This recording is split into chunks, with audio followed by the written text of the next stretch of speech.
Hello there, everybody, and welcome to Integrate Art, Sound, and Code into Unreal Engine with Perforce P4.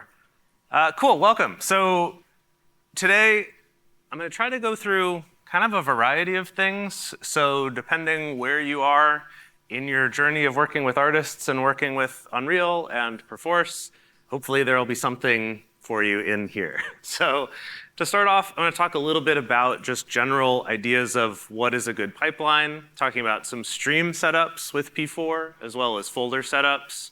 Talk a little bit about virtual streams, which are one of my favorite things, and I think they're not used as much as they should be. And then those last two there are all going to be going through a demo of actually working with some artists on a little small project in Unreal Engine. So that'll probably be the bulk of it. We'll be going through that demo.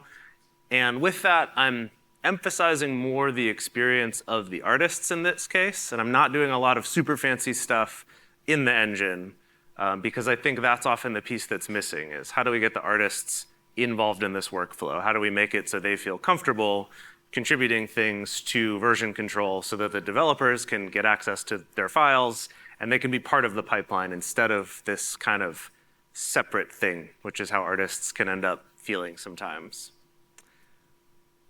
I have a resources page here. If you scan this, I have some links that I will mention during the presentation. Those will all be here. I'll show this one more time at the end as well, but I'll talk about some things that I've put up on GitHub that are available for you, as well as some other Perforce resources, so that should all be here. Okay, so the epic battle of artists versus organization. So on the one hand, artists, they don't learn version control. And I know this because I was one of them. I think I still am one of them. That when I was a VFX artist and when I was a musician, never once heard about version control. It was not a concept anyone talked about. And when I did start learning it, it broke my brain a little bit because it wasn't something I'd thought about. It was a different way of thinking about how to manage versions of files. And then on the other hand, having a lack of structure, which is how a lot of art teams end up, is painful. It makes it easy to lose things, forget things. Communicating changes and file paths via Slack or Discord or email or when I worked on the pipeline team at the VFX studio, we had to write all of this custom in-house stuff to keep track of paths for people because we didn't just have version control. So on the one hand, we don't learn it. On the other hand, it's painful. And so is there a better way? How can we bridge this gap? How can we make version control beneficial for artists? And how do we avoid some of that pain of disorganization? So I gave some thought to my 10 years of experience or so developing pipelines in VFX and then also working with gaming studios for the last 4 years with Perforce. And looking at what is it that makes a pipeline good. And one is that it brings everyone together, so everyone's on the same page, it's unified, it's clear, so it's no more complicated than necessary. And as a pipeline developer, often our definition of necessary might be more complicated than other people would like, but trying to keep that in mind of like, how can we keep this simple? How can we keep it straightforward? And then it needs to be adaptable. If it's too rigid, then a new project comes along where you have to do something different and you're out of luck. So starting off with what does it mean to be unified? There's two approaches to this. So one is Perforce, right? Is if everyone, all of your artists, your game designers, your coders, are all storing their versions in the same place, then you have that single source of truth. But even within that, how do you store stuff in your Perforce server, right? How do you store things in your P4 server? And so for that, I wanted to point out this tip that was from this talk last year, setting up an Unreal Engine studio the epic way. If you haven't watched this talk, it's on YouTube, it's amazing. Definitely go check it out. I've linked to it in that resources page. And one of the important notes is this. Most studios, including Epic Games, commit features and content directly into main. So this means everyone's submitting their content into the same place. And it means that you encounter problems and challenges sooner rather than working in isolation and then having a big headache trying to merge all of that later on. So with this idea, Epic has built a lot of their tooling around that concept of how can we work together better, all in one branch, all in one stream. And then that also lets you take advantage of exclusive locking in Perforce so that two people aren't working on the same file at the same time. And with Unreal Engine files, you can't merge those, so this saves you a lot of pain, a lot of wasted work. So I want to show you my example of my ideal stream setup in P4. It's like that. So I think that the key here is starting with just the one mainline stream that everybody works in should be your default thought. Now, realistically, studios will have much more complicated setups than that, but I think it's important to approach that of making more streams as you need them and not starting off with a lot more complexity. Because every step that involves merging and branching is just more overhead for whoever is in charge of your server. So if you can keep it simple, that's great. So is it unified? Heck yes. Is it clear? Yep, you just work in this one place. And is it adaptable? Well, let's take a look at that. Oh yeah, I did have a quick tip though. So I call this, it's so good I had to ignore it twice. And this is a tip when you're setting up your stream, that there's this little field you can see down in the bottom left there, this ignored field. Here, I can highlight it like this. You can put paths in there in your stream, and then even if you don't have a P4 ignore file set up, those will still be ignored. And it's impossible for anyone to submit those when they're working in this stream. So I always recommend at least doing this bare minimum of your saved folder, your intermediate folder, and your derived data cache, and if you have Mac users, this .ds store. Just put those in the ignored on your stream, just so you don't ever end up with those in your version control, because that's just a huge pain to clean up. And then I would also put a P4 ignore file in the root of my workspace so that I'm also getting that. And I have in my resources an example P4 ignore template that you can use that's based off of the one in Epic's documentation, as well as changes that have been made by Double Negative, and kind of combined all of those together to get a nice comprehensive ignore file that you can use. Oh yeah, there it is. That's the ignored part. Okay, so Epic has this thing that I think they call it the native folder structure. And what this means is that you have your engine folder next to your project folder. And this is just a really important Epic thing that you do. If you're not using a custom build of the engine, then just forget that engine folder. Just do your project folder there. And then inside of that project folder is where you'll have your game project.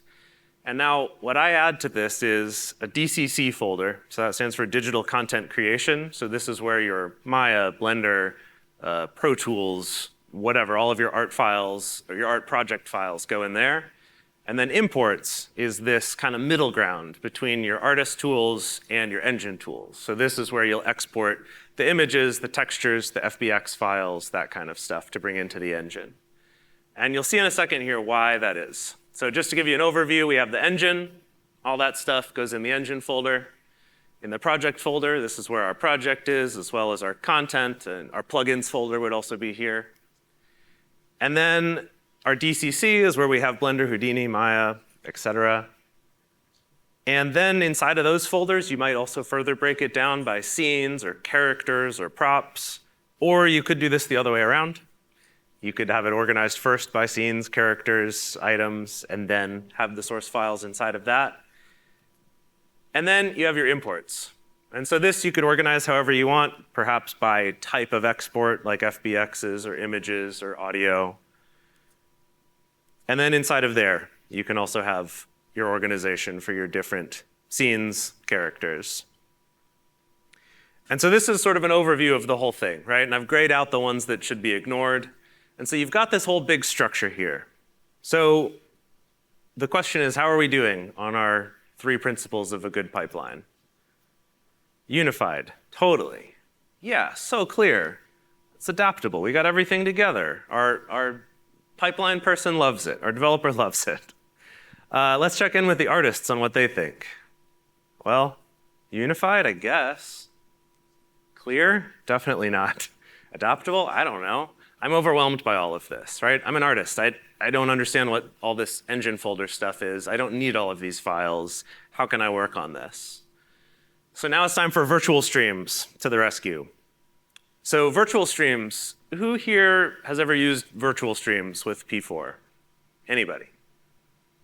Okay, great. I'm talking to the right audience then, because no one's using it. So in P4, when you set up your mainline stream, like I just showed you, it has everything, right? It's got the engine folder, the project folder, the DCC tools, imports, all of that. What a virtual stream is it allows you to make a filtered view. So a virtual stream that's a child of a mainline is able to see up to everything the mainline sees, or possibly less. And then if that has a child stream, that could see even less. The important thing here is that a virtual stream doesn't get to see more of the mainline than its parent does. So it's kind of about like progressively narrowing down what's available when you work in that stream, but all of them are in the same branch.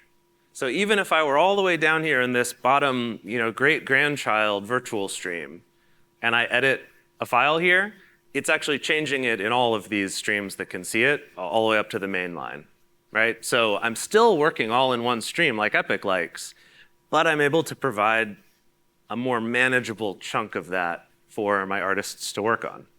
So let me show you kind of what this looks like. So here I have my main stream. You can see over on the left side, I've got all my files. And now I'm going to make a new stream from that main stream. And in this case, we'll have this be for our 3D art. Let's just call it 3D art. And then down here, I'm going to change it to virtual type stream. And so now, when I go to the Advanced tab, there's this share paths here. And in this share ... means everything. But I can type in specific files or specific folders here. So in this case, I want to share that DCC/Blender. And let's share DCC/Houdini. Let's do Maya as well. We can share DCC, ZBrush, /.. And that /.. just means everything in here and all of its subfolders, right? It's a recursive wildcard. And then we also want to add those imports folders, because when the artists are working on it, when they export their FBXs, they're going to put it into this imports/meshes folder. And then same with textures, right? They'll go into their own folder in there. And you'll see why that part is important in a sec here. So when I hit OK, I now have this virtual stream down here. And if I work in that stream, I'll only be able to see those files. And so now let's make another one. This one's going to be for our music. Same thing, I'll go into path. And here we'll just use Reaper is what we're using. So I'm also putting the P4 ignore file in there just to make sure everybody still has that. If you leave that out, you won't have the P4 ignore, and that can be a problem. So then we're going to say imports, music, and DCC is Reaper is the DCC I'm using for music here. So now you can see I've got these two virtual streams. And so when someone comes along to work in one or the other, they're only going to get those paths that we predefined. So it means they're having to sync much less. It's going to sync the files much faster because they're only getting the files they need. And then if you want to make this a little bit easier, because that's kind of a pain to type in those paths, I made a little utility here that's on this resources page. This is the one I linked earlier. It's called this virtual streams utility down here. And on the GitHub page, there's instructions about how to install it, how to use it, all of that. But the short version is, in P4V, you can add custom tools. If you go up to Tools, Manage Tools, Custom Tools, this can be anything you want. These could be Bash scripts, PowerShell scripts, Python scripts, executable files, whatever you want. And all you have to do is say New Tool, or I'll edit this one here. And then I can choose some options. So I give it a name, I can put it in a folder if I want. Set some options like what application it's running. Like I said, could be anything on your machine. The arguments that you want to pass into it, the directory it starts in, some other things like if you want a terminal window. And then this add to context menus. I can select from various things inside of P4V. So in this case, I'm doing the currently selected stream, %T. And if I have that add to applicable context menus checked, what that means is that when I right click on a stream, this tool will show up. So if I right click here, you can see, oh, it's cut off the screen. Oh no, oh no.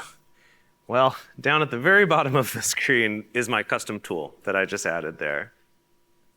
So now what I can do is I can make a new stream. So let's say in this case, I want to make one that's only the Unreal project. So like my developers don't need all the Blender and Maya files, they just need those imports.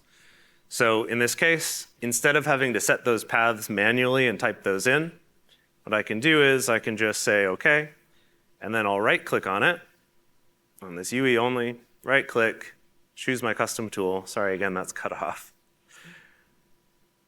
And what this does is it's actually going to load all of the files and folders that are in the parent stream of this one, and then it lists them in this kind of visual interface like this. So you can see we've got those same folders.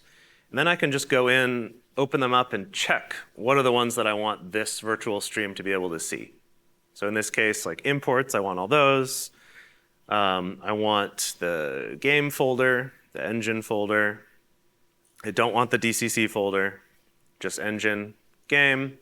And you can see it's generating those paths over on the right. And if I wanted to, I could uncheck one, and it'll update that to say, OK, now I need to import these individually. Or if I recheck it, it's smart enough to go, oh, that's all inside of imports. I'll just say share imports. So it's just this kind of nicer, simpler interface for determining what files you can access there. And then when I work in that, I can go edit, and I can just check that path. And I can see, oh, look, it updated it right there for me. So the whole idea here is that I want people to feel empowered to use virtual streams so that they can really easily compartmentalize things when you're passing stuff off to your artists. So they only get what they need. And then you could even make child streams off of these. And like I said, a virtual stream can only see up to what its parent sees, but it could see less. So underneath 3D, we could have a stream just for one character. Or you could have a stream just for one scene, or just for one user. Like I could make one for myself, and then I could use that stream utility, or I could even update manually if I wanted to, so that I'm only ever getting the files that I want. So especially for people working remotely on home internet connections, this can be a lifesaver to realize that I only need to get just the files I need and not everything in the project, but I'm still working on the same files in the same branch as everybody else. OK, so let's take a look at the project that we're going to be using for this demo here. So this is a project in Unreal, and down at the bottom here, I'm going to add the Perforce revision control setting. I just put in my server address and my username too. And then for my workspace, as long as I opened this from inside of P4V, I'll know for sure I'm in the right folder. And so I can just click available workspaces, and my choice will be there.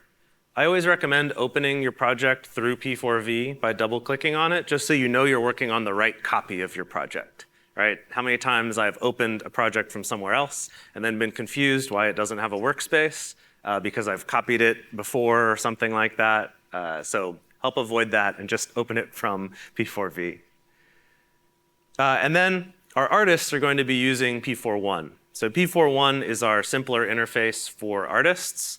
I'm not going to go into a ton of details about P4.1 right now because we have that down at our booth if you want to come check it out. And it's in beta right now, so you can sign up for the wait list. But basically, it gives this much simpler interface where you can't do things like make streams or do branches and merges, but artists can preview their 3D files. They can really easily open files just by double-clicking on them, and it will prompt them to check it out. So it's a much more intuitive way to work for artists. And so that's what I'm going to be using for my art team on this project. So I'm going to be playing the role here of the developer who's actually working in Unreal, and I'm going to be working with a composer and a 3D artist on putting together this little sample. So this project, as you can see it, it's based on the derelict corridor megascans asset that's in Fab. You can get that, and then I've dropped a metahuman in.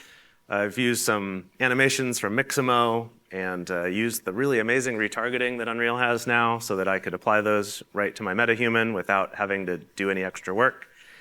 And then I've made a little cinematic here. So let me show you what we have here. You can see I've got a camera animating and this guy kind of exploring this survival horror sort of area.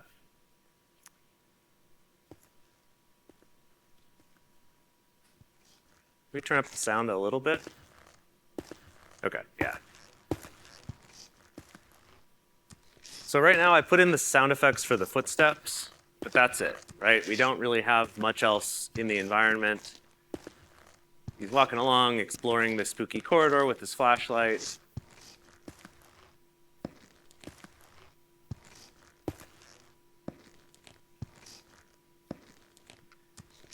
And then we come around this corner here.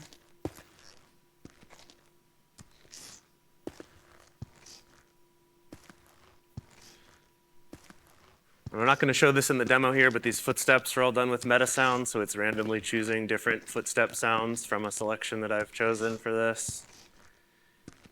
Comes up, it looks at this door, hears something behind him, and then something startles him, and he runs away, dropping his flashlight. And then we do this little eerie, like you're at the end of a episode of Stranger Things or something, right? And then you see something happens here as we're looking at the flashlight on the ground. So that's the project. And the first thing that we want to do is I have this cinematic planned out. I'm going to make a render of this, maybe a screen capture, and I'm going to send it to my composer. And I'm also going to tell him, hey, I made a music virtual stream for you. So let's go check on him. Hey there, Jase. Yeah, I'm just working on some music for this project right now. Working on getting some spooky sounds going on here. Yeah, so I'm going to keep working on this for a little bit, though. But yeah, let me show you what I'm doing so far. So here I have P4.1, and you already set up that virtual stream for me. So the first thing that I need to do is click P4 servers to add my P4 server. And so that's this login credentials here. I just enter my password, and there we go. So now I'm going to say create, and I'm going to choose my Orlando directory that I have here. And I'm going to make a workspace inside of there, and I'll just call that Music Orlando. So I select my depot, and then I select my stream from the dropdown over here, and I'll say Create. And now I have a folder, and it'll detect that there are changes to sync, so I'm just going to start by syncing my changes. And there I have it. I've got a folder structure. I'll turn off this filter here. I have this folder structure where I have my DCC folder with Reaper inside of it and that placeholder. And then back up here, I've got, I can also view this in this kind of view. And then I've also got my imports where I can put my music that I render out. So I'm just going to go and save my project real quick.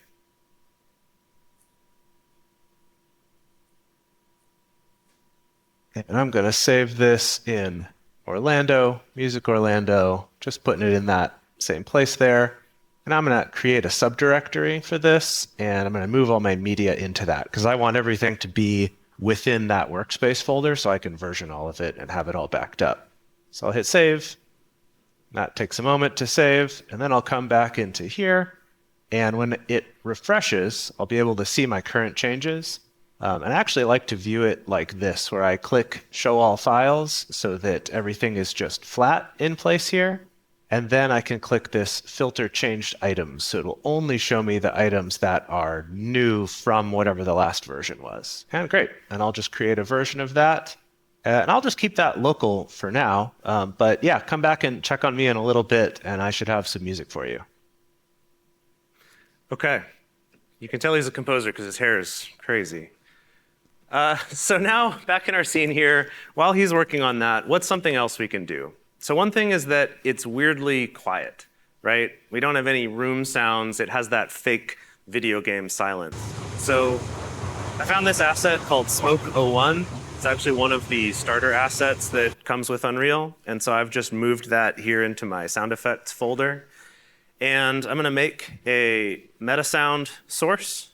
And so I'll just call this MSS, meta sound source. And this is like the ambient room tone here. We'll call it noise floor.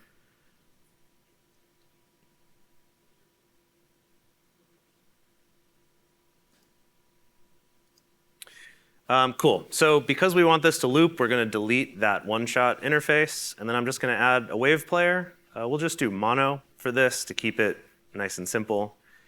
And then I'm going to select that sound, that Smoke01. And we'll make it loop. And then all I have to do is hook up this play, and then the output goes to the output. And that's it. Simplest meta sound you ever saw. So I'll hit save on that. And oh yeah, one thing to note here is that because this is a room tone, I want to sound the same all the time. I don't have anything for attenuation. We'll come back to that in a little bit. So now I'm just going to drag that meta sound source out into my level. And I'll come and, again, no attenuation. I don't want any spatialization on it. And make sure that it's going to auto-activate. So that'll just play as soon as the level loads in.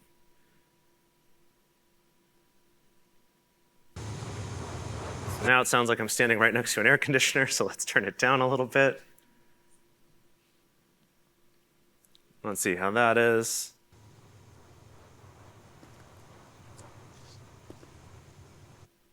It's nice, it's still a little bit loud. We could probably go down to 0.05. Just so we have like a nice ongoing room tone, so there's not that weird artificial silence.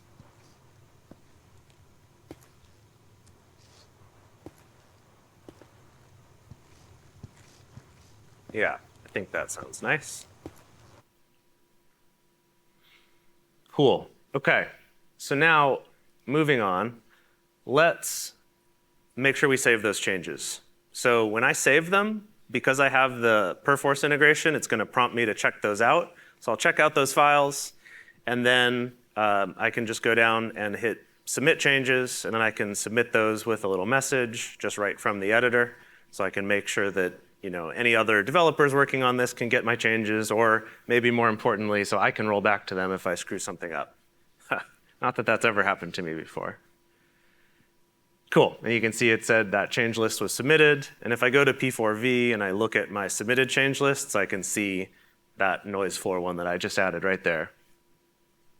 And I can see, I can open it up, see what files I added.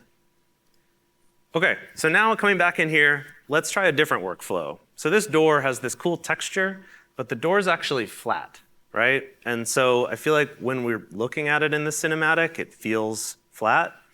So I'm going to just navigate to this asset and find the static mesh for that door. And we're just going to navigate to that in our content browser. And when I open that up, we can sorry, you don't even have to open it up. We can just export it from here. So we can export this as an FBX. So again, I'm going to go and put this in that imports folder, so that that imports folder is the one thing that we'll all have in common, right? That the artists and the developers in Unreal will have in common. So it's kind of like our inbox outbox. And so I'm going to put that in there. And then that also means that I can set the path where I expect that file to be, so that when they submit a new version of it, I've already got that import path set. And in this case, I actually forgot to do that. So I'm actually going to come back and do that in a second. But now that I've uploaded that and submitted it, we can send that to our 3D artist. Hey there, Jase. Hey, Unreal Fest. Yeah, I'm just working on improving that door a little bit because, yeah, I agree. It looks a little bit flat as it is. So I just added a little geometry. But I wanted to show you just real quick how I made my workspace. So I'm just using P4.1 for this just because I want to do something quick and simple. And I'm using the virtual stream for 3D art. If I were going to work on this where I also was the one doing the integrating of the model into Unreal, then I would probably use a different virtual stream or even that mainline stream if I wanted everything, so that I could do that to kind of configure it myself. But in this case, I'll just let you handle that, and I'll just submit the new FBX. So first, this is what I did. I made my virtual stream, and then I just synced everything to it. And now, in my case, I just have the DCC folder with Blender in it. And now I'm just going to drag my Blender file into here. So I'll just move it here. I could copy it, but I figure I'll just move it and hit refresh. And then I'll see I've got my Blender file there. And let me just open this up in here.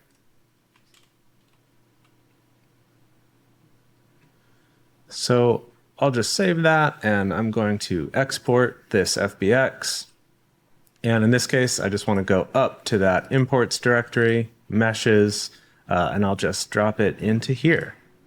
And then I'll save this here. So now when I go back into P4.1, I'll hit refresh, and I'll notice I have yet another file that I don't want. Here, you know what? Let me view flat and just view added files.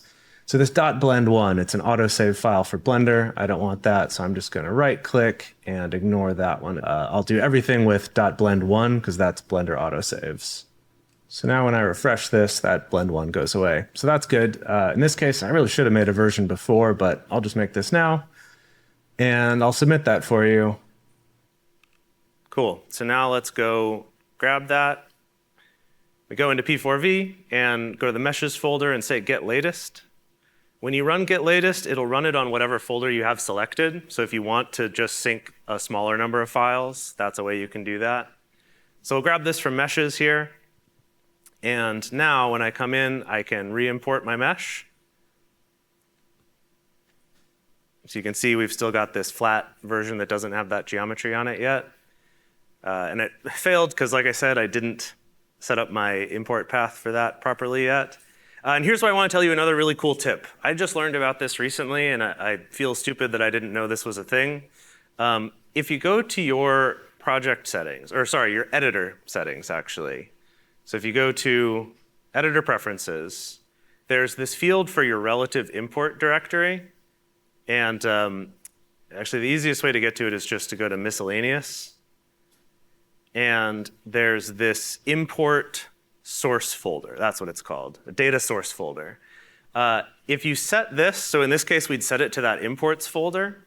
If you have that set, then when you set your import source for files, it will actually put them as a relative path. So you can see here, if I come in and I set this to be my project for this Orlando project, imports, and then I'll choose my meshes,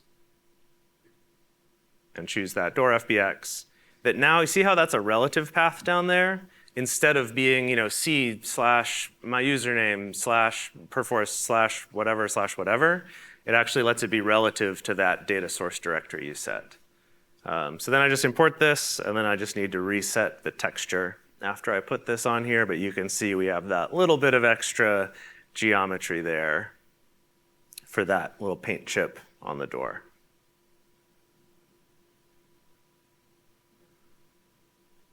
So now let's go bring this into the engine, and we can see, oh yeah, we get just like slightly better looking. I know that's super nitpicky, but it was bothering me, so I figured, why not?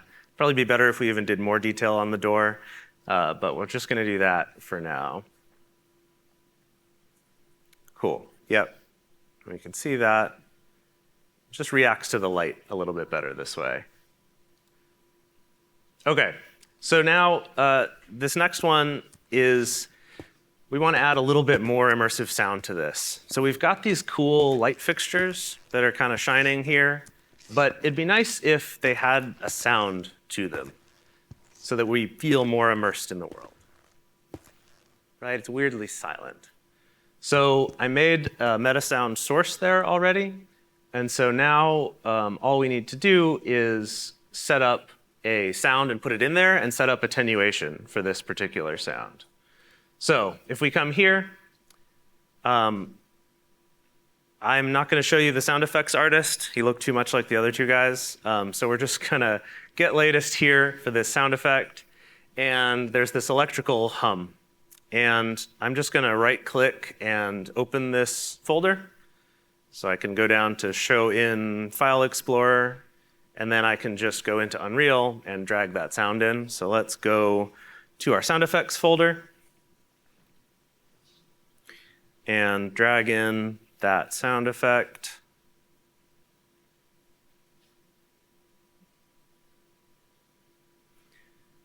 And now we'll open up our meta sound.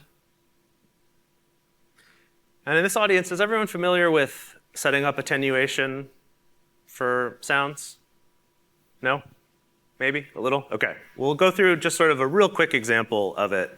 So in this case, I'm going to put in this hum sound effect. I'm going to choose hum. And I have it set to loop. And I also turned off the, yeah, you can hear that sounds kind of intense. So we're going to play this very quietly to be a hum. And now, down in the source, I'm going to actually set up attenuation. And what attenuation does is it is required to make audio be spatialized in Unreal. So if you don't have one, you can create one at the top there, and it'll basically be the same as this basic one that I have here. When I open this up, you'll see there's a bunch of parameters, but these top two sections are kind of the essential ones. The first part here is the attenuation of the volume, so how the volume changes as you get closer and farther away from the object. And so in this case, there's this inner radius, which is when you're closer than that many Unreal units, it's going to be full volume. And the second number, the fall-off distance, is when you're outside of this range, you're not going to hear it at all. So that's basically the start of that setup. And so if I select this, I can actually see it visually too. So now that I have that attenuation object on there, you can see that's the inner radius. When I'm inside of that, it's going to be full volume. And then if I zoom way out, you can see the outer sphere here. This is the area outside of which I won't hear it at all. Now for this hum of a light bulb, that's way too big, right? I don't want to be hearing this from the next room. It only really makes sense when I'm right up near it. So in this case, I'm going to just make a new sound attenuation. So just right-click, audio, attenuation. And I'll call this one small attenuation. And so now with this, we can just open it up. And I'm going to make this inner radius much smaller, like 50 units. So that's half a meter. And then the fall-off distance, maybe 1,000 actually. We'll keep it fairly small. And then I'm also going to change it from linear to, they have a setting here called natural sound. So it kind of tries to do a natural logarithmic fall off of how sound is going to go as you get closer and farther away. So I'm just going to leave that on the defaults. And now if I go back to my meta sound and I just swap out this attenuation for this small attenuation, and when we save it, when we come look, you'll see now that inner sphere is really small. That's that half-meter sphere. And then if we zoom back a little bit, we'll see this outer radius just kind of makes it into this other room. So if we're playing this quietly, we probably won't really hear it from out there over the other sounds like footsteps and the ambient sound. And so now, as our character walks up,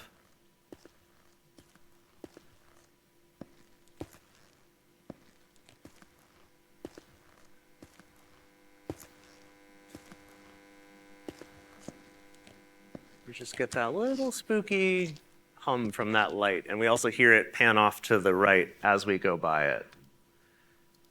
So now let's go check in with our composer, because we're getting close to the end of time here, and I want to be sure we have a finished scene for you before the end.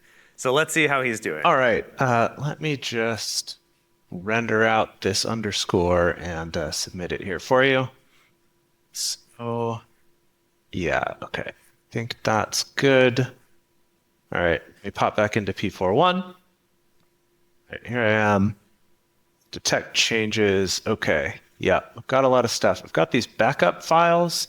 So in this case, I actually don't want these RPP backup files. These are little autosave files that it does so that it can roll back to previous changes, basically assuming that you're not using version control. So I actually could turn that off in my preferences. I probably should do that. But for now, what I want to do is I don't want to end up with a bunch of these duplicate files in my version control, since that's what version control does for me. So instead, I'm going to ignore these. And so I'm going to right click and choose ignore. And in this case, I want all items, not just this one specific file, but all items with this extension. And now when I refresh, you can see all those go away. So they're just being ignored from my version control because I don't want those in there. Cool. So now, yeah, I want to keep these peaks files. I want to keep these little pre-renders I have as well as my final renders. If I view this in not show all files, I can see the difference between what I have in my imports folder, where I've got these 3 different layers that can be put into the game. And if I go back, I can see in here I have my project folder with my project file and then some other media and peaks files and things in there. So that all looks good. So first I'm going to save that locally, and I'll say like, this is initial cinematic score. Sure, I think that's decent. And now, because I do want to send this to the server so that you can get it and put it into the game, I'm going to click this submit version button. And now this is actually submitting it to the server. You can see here it's uploading all of those files to the P4 server. And now I can see that I have a little change list number here. So that means it's been submitted. So yeah, go ahead and put that in. All right, so now, again, we'll come in here. We'll select imports. We'll say get latest. So we're just making sure we're getting everybody's changes just in case I've missed anything. And we have these files here. So once again, I'll just open that up in Explorer. And I'm going to come and actually don't have a music folder. So let's go ahead and make one.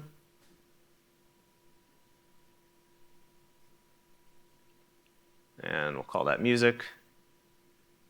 All right, so we're going to have our music folder, and then we're going to open up here and just drag in.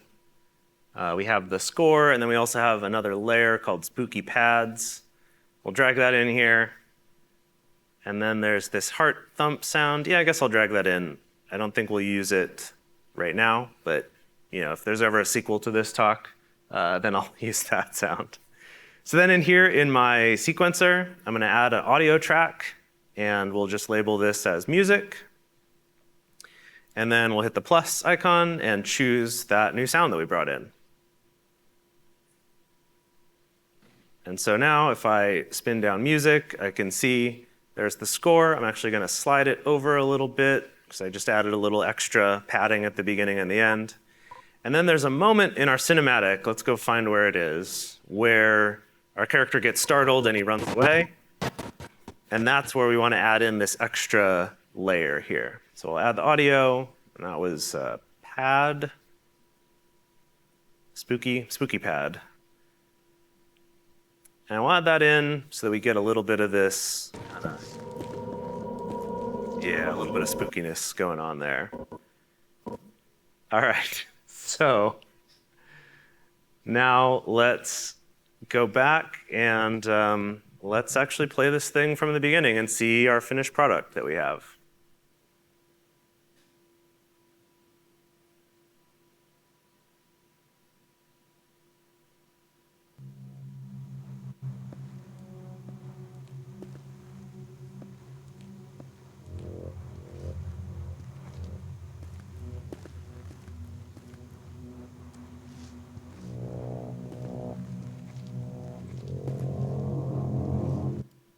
Hang on.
I have no idea what this game is, but seems interesting.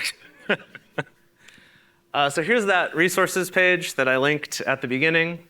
We just have 5 minutes left. If there are any questions here at the end, feel free to ask them. I know we went through a whole bunch of stuff. And then also, if anyone wants bees, I've got 5 bees. I see a hand. That was a bad throw, but good catch.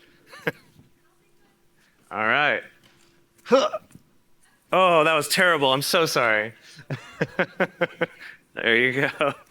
Also bad. All right. This is why I work in software and not sports. Yeah. All right. Thank you, everybody.